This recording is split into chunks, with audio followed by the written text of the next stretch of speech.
I've raised my brow at a lot of things you've done, but never in my wildest dreams did I think you were capable of something so blasted stupid. Mind yourself, Major. I won't permit this insubordination while there's still so much work left to do. Mind myself? Stars, you're brainless. We found Darth Norok, Colonel, and he wasn't too happy to hear about what you've been up to. You had the brass to speak for a member of the Dark Council without his permission, but that wasn't reckless enough for you. Not telling anyone that Norok was missing.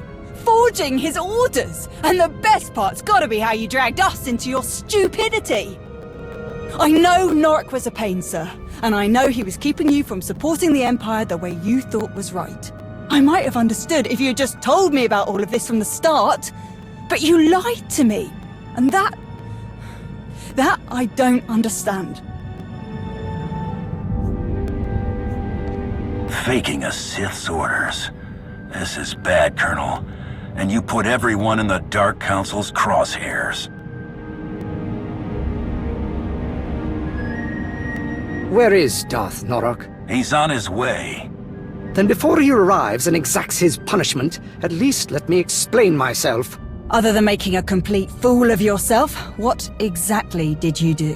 Whatever mess you found Norok in was the result of his own arrogance. When I lost contact with him, I simply took advantage of his absence. My entire career, I've done nothing but prove my admiration for the Sith. I served without question, believed they had a right to rule the Empire. Until I had a chance to lead this operation, I cherished the idea that I was helping soldiers live to see another day. Norok, however, kept saying I needed to think bigger. He wanted all of Manon under his rule, but we didn't have the resources to sustain a prolonged occupation of the entire planet. It would have achieved nothing. Nothing more than a boost to Norok's ego. I refused to sacrifice faithful citizens of the Empire for something so irresponsible. And I do not regret that decision. Or the decision to use Norok's name, if it means not one life will be wasted on a Sith's ambition.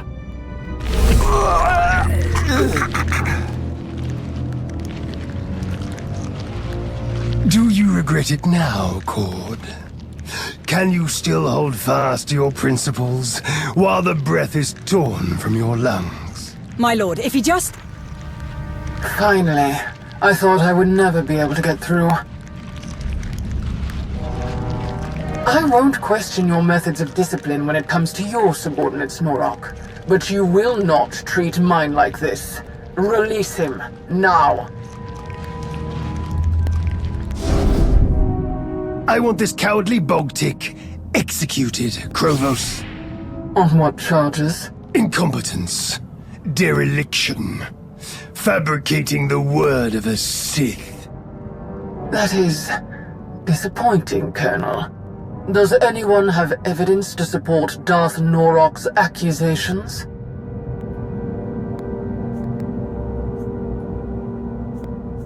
There isn't any evidence. Norok has it out for Cord, and he's looking for an easy way to get rid of him.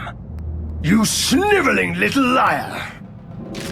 Put down your weapon, Major, or you will join Cord and your friend under the heel of my boot.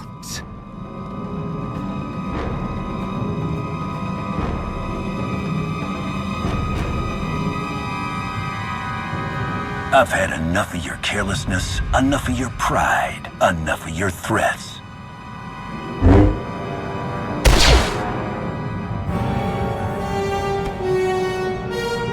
And enough of you.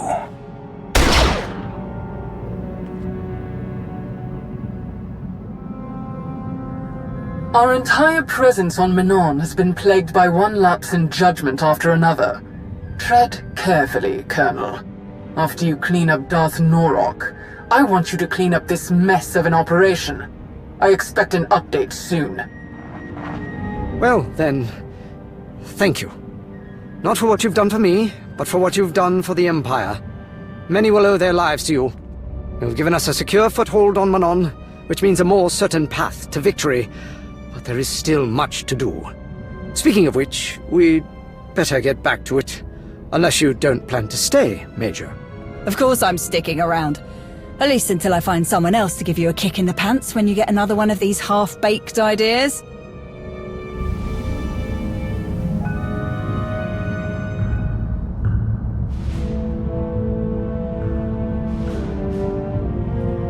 Colonel Cord's explained the situation to everyone who hadn't heard yet, even apologized.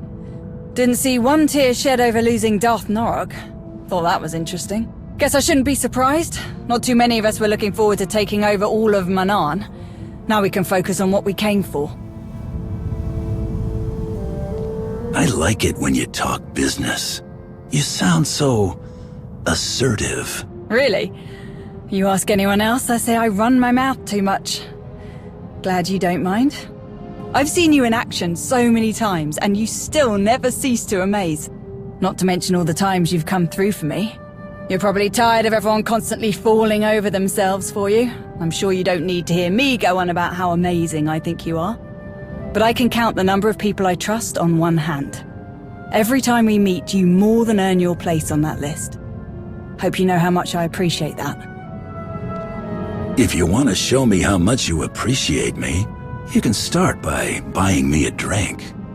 Not a bad idea, but I've got something better in mind.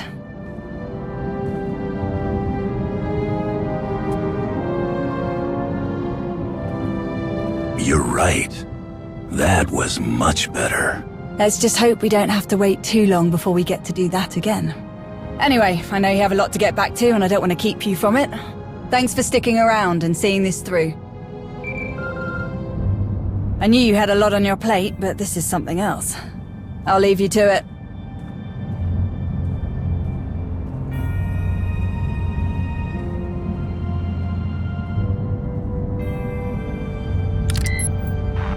Hey, Commander. I hear the situation on Manaan's getting pretty hairy.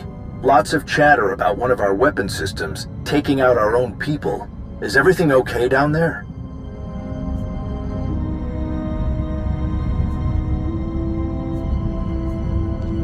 Everything's under control, Jonas.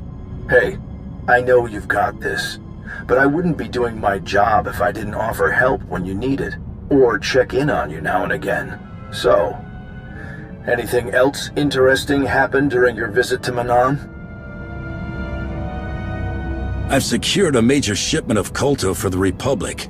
It's waiting for pickup on Odessan.